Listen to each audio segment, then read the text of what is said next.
O Galo é o time que é capaz de fazer o cara ficar feliz e pé da vida ao mesmo tempo, né?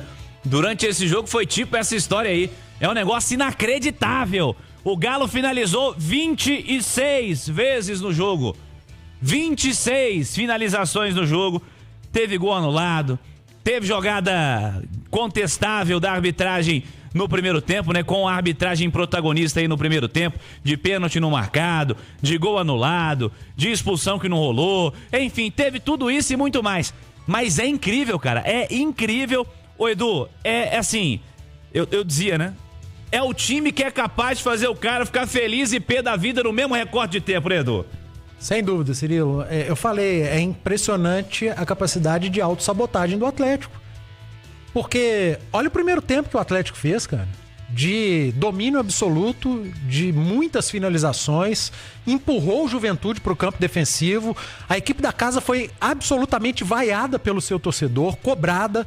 O Atlético fez 1-0 num gol de falta do Scarpa, num cruzamento que acabou havendo uma falha do Marcos Paulo com o Marcão, dos dois Marcos, né? Do Juventude, o zagueiro e o goleiro, e a bola acabou entrando. O gol foi dado pro Scarpa, eu acho que de forma correta. Mas além desse lance, o Atlético construiu para vencer de 2-3, cara. Sem nenhum exagero, primeiro tempo ou até mais. Eu concordo com você, para mim foi pênalti do Marcão no Caio. Cara, ele finalizou, mas depois ele foi atropelado dentro da área. Se era no meio de campo, o árbitro marcaria falta. Enfim, mas pra mim teve agressão do Gilberto no Rômulo também, ainda na primeira etapa, mas independentemente dos lances de polêmica envolvendo a arbitragem, o Atlético construiu no primeiro tempo para vencer por 2 ou 3 gols de diferença. E até os 20 minutos do primeiro tempo, o Atlético criou oportunidades para fazer o segundo e o terceiro gols. E não fez. Esbarrou, claro, num ótimo jogo do Marcão. A gente tem que destacar, porque do outro lado tem um goleiro que tá lá para defender, para impedir os gols. O Marcão, o goleiro de Juventude, fez um bom jogo em Caxias.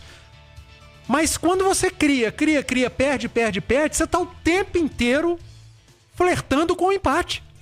O tempo todo você tá flertando com o adversário podendo fazer o gol de empate. Você precisa ser competente, meu Deus do céu. O Atlético precisa ser eficaz. De que adianta construir como o Atlético constrói? Você pega lá os números do campeonato. O time que mais cria, Atlético. O mais grandes chances, Atlético. Aí vai lá, mais gols perdidos, Atlético. Aí você vai olhar pra tabela, tá no meio da tabela. Porque quem não faz gol no campeonato não ganha jogo. Só que diferente dos jogos contra o Grêmio, contra o São Paulo, contra o Vitória, o Atlético fez o primeiro gol do jogo. E fazer o primeiro gol do jogo é fundamental num campeonato tão equilibrado como é o brasileiro. E esse primeiro gol do jogo valeu os 3 pontos, valeu a vitória. E no segundo tempo, cara, da metade até o final, foi um sofrimento desnecessário. Mérito do Juventude, das alterações, de quem entrou, melhorou o time. O Batalha melhorou muito o time e o Nenê também.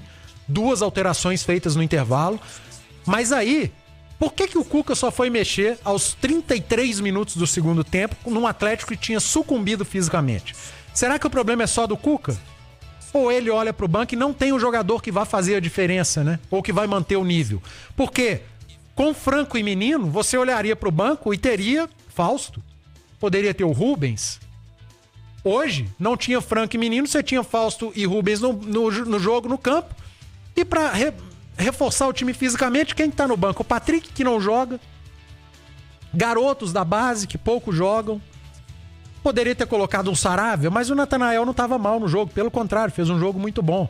Na esquerda, o reserva tá jogando. Aliás, eu nem sei se seria a escolha do Cuca o Caio. E eu não vou demonizar o Caio, tá? O Caio fez um primeiro tempo bom hoje.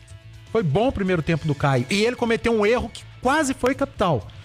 No lance que ele tinha a bola dominada na esquerda, ele perde a bola de uma maneira bizonha. E foi naquele lance do pênalti que o Atlético foi salvo por um impedimento milimétrico, assim como o Juventude foi salvo de tomar o primeiro gol por um impedimento milimétrico do Rony. A gente pode discutir se esse tipo de impedimento há vantagem do atacante. Pra mim não há dúvida, não tem vantagem nenhuma do atacante nesse tipo de impedimento. Nenhuma. Mas é a regra, o milímetro é impedimento e os 2 lances são parecidíssimos. A favor ou contra a torcida do Atlético ou do Juventude não tem muito o que reclamar, né? A do Atlético talvez mais porque foi gol. A do Juventude ainda teria um penal que o Everson poderia pegar. Mas enfim, lances parecidíssimos. Mas um Atlético que sucumbiu fisicamente não tinha quem entrar, cara, pra fazer diferença. E quem entrou não fez a diferença. O Atlético piorou com as alterações e foi um sufoco até o último minuto, com o Everson tendo que fazer defesa, enfim. O Atlético venceu por 1-0 e sofreu muito na segunda metade do segundo tempo por culpa dele, Atlético. Que cria, que é o mais difícil no futebol, é criar. Chance clara. O Atlético consegue fazer o mais difícil, mas transforma o que estava simples em difícil, em dificuldade. Perde gols, empilha gols perdidos e no final sofre muito. Diferente de outros jogos, hoje o Atlético venceu o Juventude e traz 3 pontos fundamentais para Belo Horizonte para jogar na próxima rodada em casa, na sua casa, na Arena MRV, no gramado novo, diante do Fluminense, Cirilo.